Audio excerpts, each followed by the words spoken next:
Gauri Suryavanshi S मराठीमध्ये आपलं स्वागत। वळूया आजच्या बातमीकडे।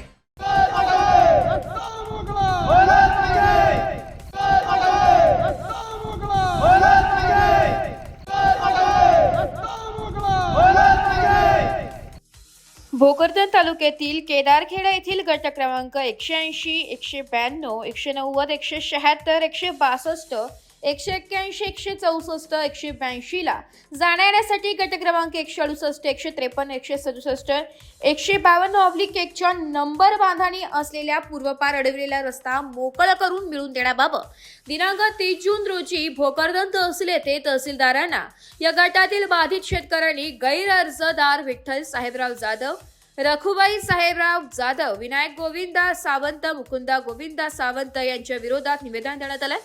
कारण सदरील जमिनीतील ये जाय करण्यासाठी तसेच जमिनीची वहिती करण्यासाठी साहित्याने आण करण्यासाठी या जमिनीतून पूर्वीपासूनचा एक जुना वरील नंबर बांधणे पूर्वीपासून शिवरस्ता उपलब्ध होता, परंतु वैयक्तिक वादातून अडविला असून यामुळे या शेतकऱ्यांना फारच अडचणींचा सामना करावा लागत असल्याने गैरअर्जदार यांना वेळोवेळी तोंडी विनंती करून सुद्धा ते एक ऐकायला तयार नसल्याने उलट तेच अरेरावीची भाषा करत असल्याने अखेर या गटातील बाधित शेतकऱ्यांना तहसीलला निवेदन देण्याची वेळ आली आहे।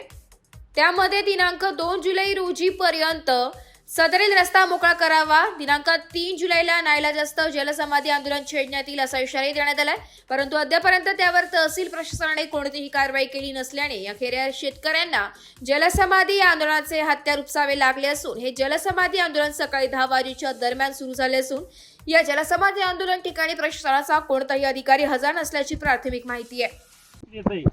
जे आर नुसते कागदावर दिसून येतात तसं चित्र या ठिकाणी आपल्याला दिसून येते। गेल्या 15 दिवसापूर्वी या शेतकऱ्यांनी भोकरदन येथील तहसीलदाराला निवेदन दिले होते, मात्र या तहसीलदाराने कुठल्याही प्रकारे रस्ता मोकळा करून दिला नसल्यानं या शेतकऱ्यांनी हे जलसमाधी आंदोलन सुरू केलेलं आहे।